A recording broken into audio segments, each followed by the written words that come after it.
देखिए बेटा, हमारा टॉपिक चल रहा था सरयू गद्य खंड का अध्याय 17 पाजेब। हमने आपको इसमें बताया कि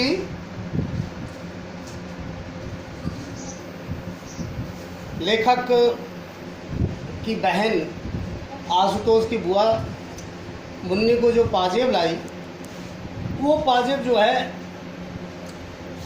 बुआ के जाने के बाद उनमें से एक पाजेब खो चुकी थी, गुम हो गई। और उसकी खोज होने लगी। लेखक की जो पत्नी थी उसे तो उनके नौकर बंसी पर शक था, और लेखक ने जो आशुतोष से बात की तो आशुतोष को, वो लेखक को जो है शक था आशुतोष पर, उनके पुत्र पर। वो आशुतोष से पूछताछ करने लगे। उन्होंने कहा कि तुमने क्या वो पाजेब तुम्हारे मित्र को, चुन्नू को दी है? बड़े प्यार से, दबाव से उस पर जो है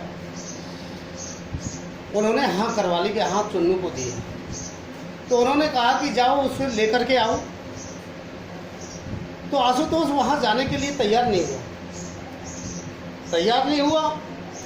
उसका ये जवाब था कि जब उसके पास में होगी नहीं तो वह कहाँ से देगा।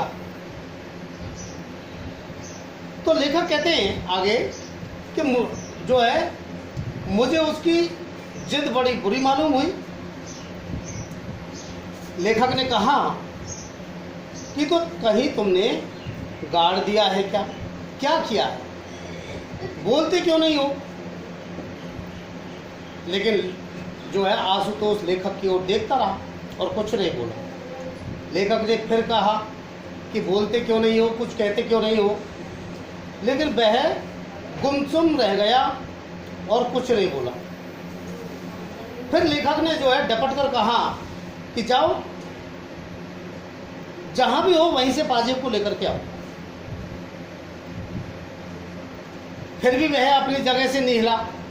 तो जब वह अपनी जगह से नहीं उठा और नहीं गया तो लेखक ने उसे कान पकड़ करके उठाया और उससे कहा कि सुनते हो, जाओ पाजेब लेकर के आओ, नहीं तो घर में तुम्हारा कोई काम नहीं।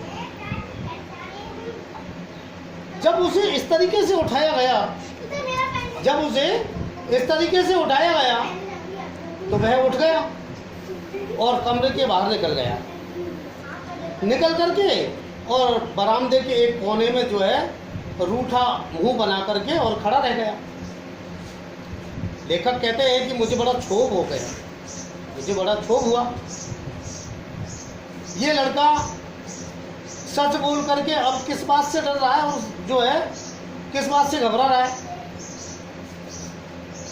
ये बात लेखक कुछ समझ नहीं पाई। फिर जो है लेखक ने बाहर आकर के धीरे से फिर उससे कहा, बाहर आकर धीरे से कहा कि जाओ भाई, जाकर चुन्नू से जो है कहते क्यों नहीं हो? पहले तो उसने कोई जवाब नहीं दिया, और जब जवाब दिया तो बार बार कहने लगा कि चुन्नू के पास नहीं हुई तो वह कहां से देगा। लेखक ने कहा कि जितने में उसने बेची होगी वह दाम दे देंगे, समझे ना? जाओ तुम कहो तो उससे। फिर चुन्नू की माँ ने कहा कि उनका लड़का ऐसा काम नहीं कर सकता, उसने पाजेब नहीं देखी है। अब इस बात पर आशुतोष की माँ उन्हीं को डांटने लगी। उन्होंने कहा तुम्हारा चुन्नू झूठ बोलता है। क्यों रे आशुतोष, तैने दिए ना उसे? आशुतोष ने धीरे से हाँ कर दी कि हाँ दिए। दूसरी ओर चुन्नू जो है बढ़ कर के आया और हाथ फटकार कर बोला कि मुझे नहीं दी। क्यों रे, मुझे कब दी थी तूने? आशुतोष ने अब जिद बांध ली। तो जिद बांध करके कहा कि दी तो थी, कह दो नहीं दी थी। अब नतीजा ये हुआ कि छुन्नू की माँ ने छुन्नू को खूब पीटा और खुद भी रोने लगी।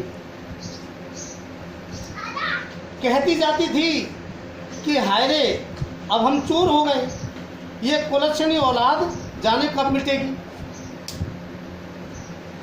इस तरीके से वह दुख करने लगी। बात दूर तक फैल चली। पड़ोस की स्त्रियों में जो है हवा पड़ने लगी और लेखक की जो पत्नी थी उसने घर लौट करके कहा कि छुन्नू और उसकी माँ दोनों एक से हैं। मैंने कहा तुमसे कि तुमने फिर लेखक कह रहे हैं, मैंने कहा तुमसे कि तुमने तेजी क्यों कर डाली। ऐसे कोई बात बनती है क्या, ऐसे कोई बात सुलझती है क्या कभी। लेकिन लेखक की पत्नी बोली कि हाँ मैं तेज बोलती